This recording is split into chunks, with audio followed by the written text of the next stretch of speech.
cadre de notre émission Témoignage, Madame Kwaku, épouse de Kofi Akissi, Marie-Bernadette, qui est une éminente militante du PDCI RDA. À ce titre, elle est membre du comité des sages, elle est membre du bureau politique, elle est membre du Grand Conseil et nous en passons.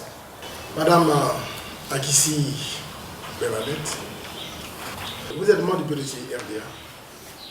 Et depuis quand? Depuis très longtemps, depuis les années 1980, que je milite au niveau du PDCI RDA. Le PDCI était au départ un mouvement d'émancipation qui a mené nos pays et certains pays africains à l'indépendance. Comment êtes-vous arrivé au PDCI? Quand on parle du PDCI, c'est bien un parti, mais je voudrais que la jeune génération sache qu'il y avait le multipartisme en Côte d'Ivoire. C'est-à-dire qu'il y avait plusieurs partis, parmi lesquels se trouvait le PDCI. Alors, en guise de rappel, il y avait le Parti progressiste qui était animé par Kwame Benzem. La SFIO était le Parti socialiste français qui est représenté par l'Ivoirien Dignan Bailly. Il y avait aussi le Bloc démocratique éburnéen représenté par l'Ivoirien Étienne Dioma. Et il y avait le PUCI, un parti socialiste, un parti de l'Union française en Côte d'Ivoire, représenté par M. Kakou Aoulou.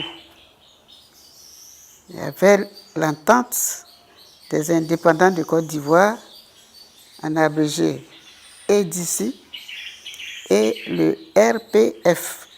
C'est un courant gaulliste animé par un Français qu'on appelait Robert Fournier-Bidos.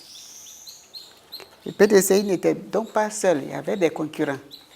Et c'est le PDCI qui est sorti, si vous voulez, vainqueur de tous ces partis. Comment? C'est parce que le président Houphouët-Boigny, ayant constaté que tous ses frères ivoiriens, qui ne croyaient pas en lui, qui étaient disséminés par-ci, par-là, il y en a qui étaient progressistes, ils suivaient la politique des colons, qui maltraitaient les Ivoiriens, il les a appelés. Au stade Géo André, à l'époque on appelle, c'était le 7 septembre 1958. Il les a appelés pour leur parler, pour leur dire, mes frères, venez, nous allons nous entendre pour booster très loin les colons. Et c'est à partir de là que le PDCI est resté le parti unique en Côte d'Ivoire. Et c'est comme ça que vous êtes arrivé au PDCI? C'est pas comme ça que je suis arrivé au PDCI. Moi, je suis né dans une région qui est la région de Dembokro, une région du centre de la Côte d'Ivoire où on parlait beaucoup de RDA. C'est le parti que nous connaissons. Nous avons une chanson même qui dit qu'en 1946, tous les Africains se sont rassemblés sur les bords du Grand Niger pour fonder le RDA, le Rassemblement démocratique africain. Et le PDCI est une émanation du RDA. C'est une portion du RDA que nous avons pris en Côte d'Ivoire. Donc moi, appartenant au RDA, qui était implanté dans la région où je suis né à Dembokro, immédiatement, je suis PDCI. Je suis native d'une région gérée par le RDA. Mon père était RDA parce que c'était un grand collaborateur de Koné Samba Ambroise. Or, Koné Samba Ambroise, à Dembokro, il représentait Félix Houphouët-Boigny au niveau du RDA. Il y a eu de grands événements à Dembokro. C'est ça. Il y a eu des échauffourées là-bas. Et en janvier 1950, il y a eu vraiment beaucoup de morts, de massacres des militants du RDA à Dembokro.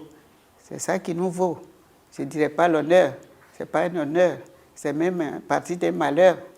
Le cimetière des martyrs des militants du RDA à Dembokro. Vous voyez? Donc, je suis de cette région du RDA et le PDCI étant l'émanation du RDA, je suis donc PDCI d'office. Mon père était RDA, puisqu'il travaillait avec Koné Samba Ambroise, qui est un proche du représentant sur le terrain de Houphouët-Boigny. Houphouët-Boigny, rappelons-le, qui avait été médecin pendant longtemps à Dembokro, de 1934 à 1936, il était un médecin là-bas. Et c'est ainsi qu'il a pu avoir des attaches dans sa politique. J'ai une cousine, écoutez, voilà sur ma photo là, voilà la photo qui est là. J'ai une cousine qui, elle aussi, elle était RDA. Quand moi j'étais élève, je la côtoyais. Et c'est grâce à elle aussi que j'ai mis pied, de plein pied dans le PDCI RDA. Elle est une grande militante, elle a été présidente de l'AFI, Association des femmes ivoiriennes, pendant longtemps. Et c'est à ses côtés aussi que j'ai milité. Votre parcours politique ressortissant de Dimbokro, quels sont les témoignages que vous pouvez nous relater? Étant à Dimbokro, j'ai fait l'adhésion au PDCI en 1980. Et j'ai participé à toutes les activités qui ont été organisées par nos dévanciers qui géraient le PDCI à Dimbokro. Cela m'a permis de faire connaissance du président Houphouët-Boigny, puisque quand nous allions à certaines réunions, on n'était pas loin de lui. Hein. Et donc, au cours de mes activités politiques, lorsqu'on a créé l'UFPDCI qui a remplacé l'AFI en 1990, lorsqu'il y a eu la renaissance du multipartisme, l'UFPDCI a remplacé l'AFI. Et moi, j'ai été l'une des premières responsables de l'UFPDCI dans ma région, à Dimbokro. D'abord, j'ai été responsable des femmes PDCI en sous-préfecture. Ensuite, j'ai été présidente de l'UFPDCI en sous-préfecture, secrétaire général du PDCI en Dimbokro commune numéro 1. Et par la suite, j'ai été présidente de l'UFPDCI au plan départemental de Dimbokro. Tout ceci m'a permis d'avoir une large ouverture sur le parti dans ma région. L'association des femmes ivoiriennes est devenue à la suite l'Union des femmes du PDCI RDA. Dans quelles circonstances l'association a été transformée en Union des femmes? Vous savez, le président Houphouët-Boigny a toujours eu ce souci d'aménager une place spéciale pour les femmes au niveau du PDCI. Et donc, en 1990, lorsque nous sommes rentrés à nouveau dans le multipartisme, on ne pouvait plus garder cette appellation des associations des femmes ivoiriennes, en d'autres termes, AFI. Et donc, il fallait donner un nom qui colle avec la réalité du multipartisme. C'est ainsi qu'on a créé l'Union des femmes du PDCI, UFPDCI, l'Union des femmes du PDCI. Et cela a été fait à l'issue d'un congrès qui a eu lieu à Yamoussoukro en 1992.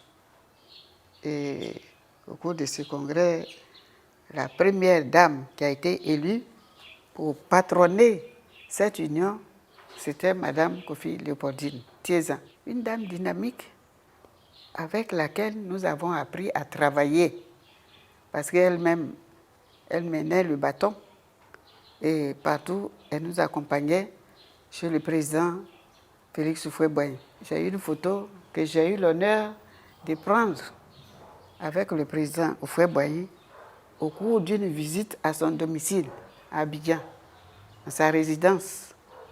C'était l'occasion de son 86e anniversaire de naissance.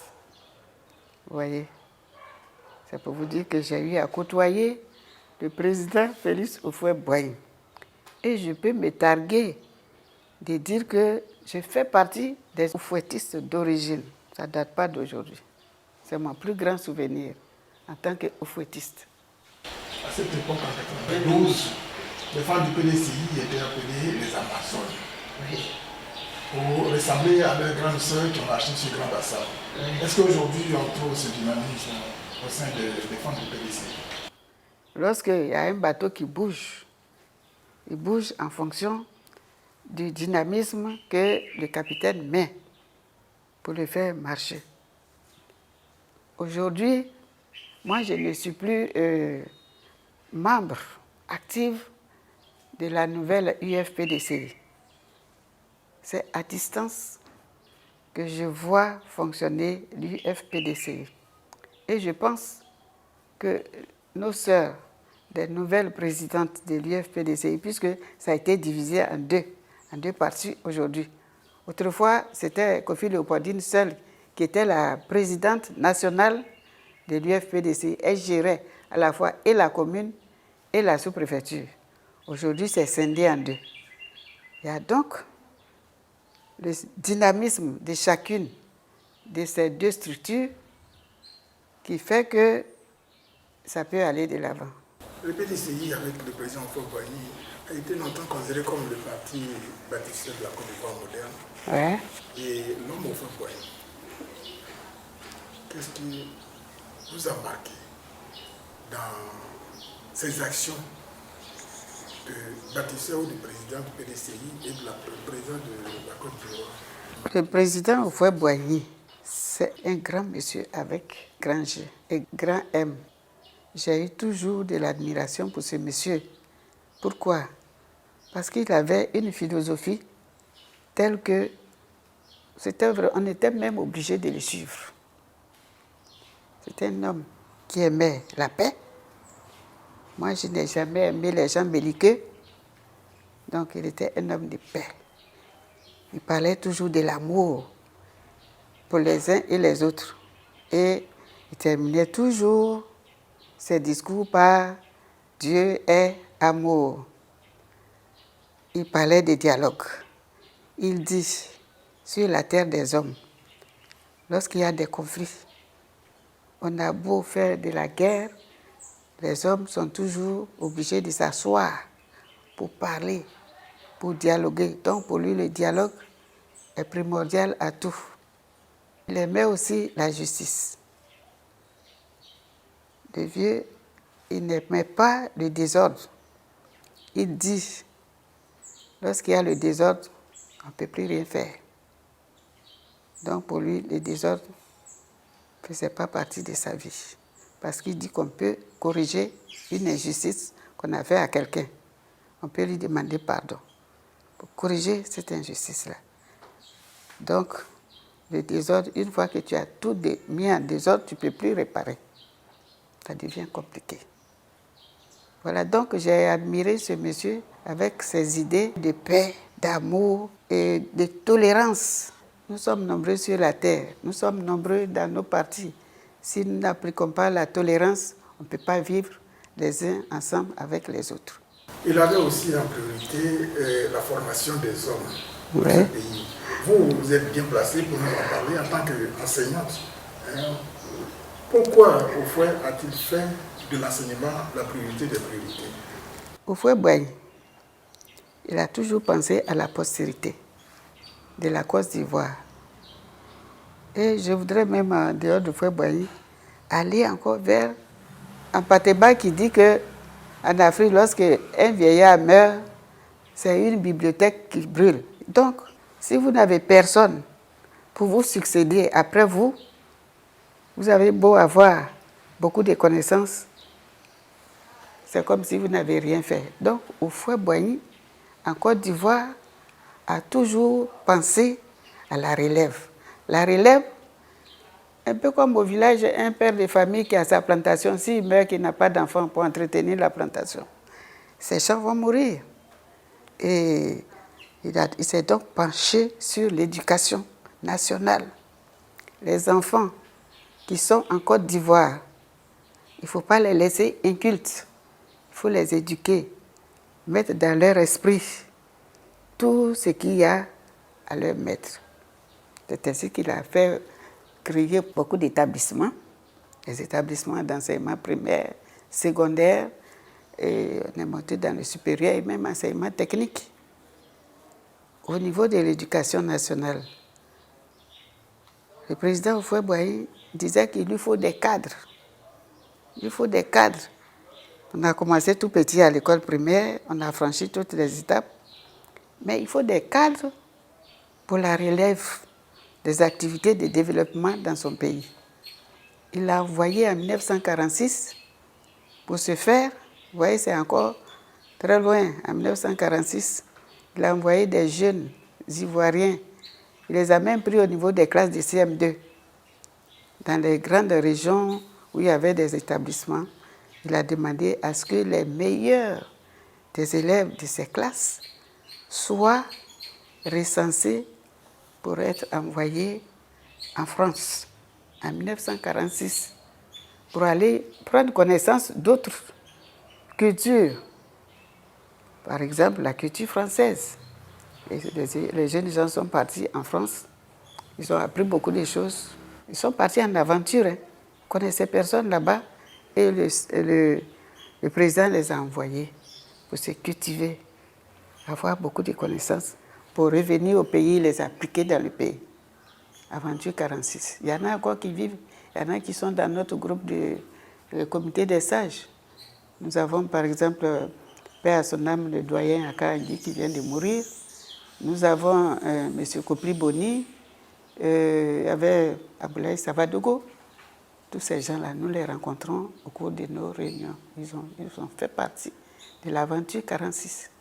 En 1993, meurt le président Houphouët-Boigny et son successeur, c'est M. Henri Konan Bédié.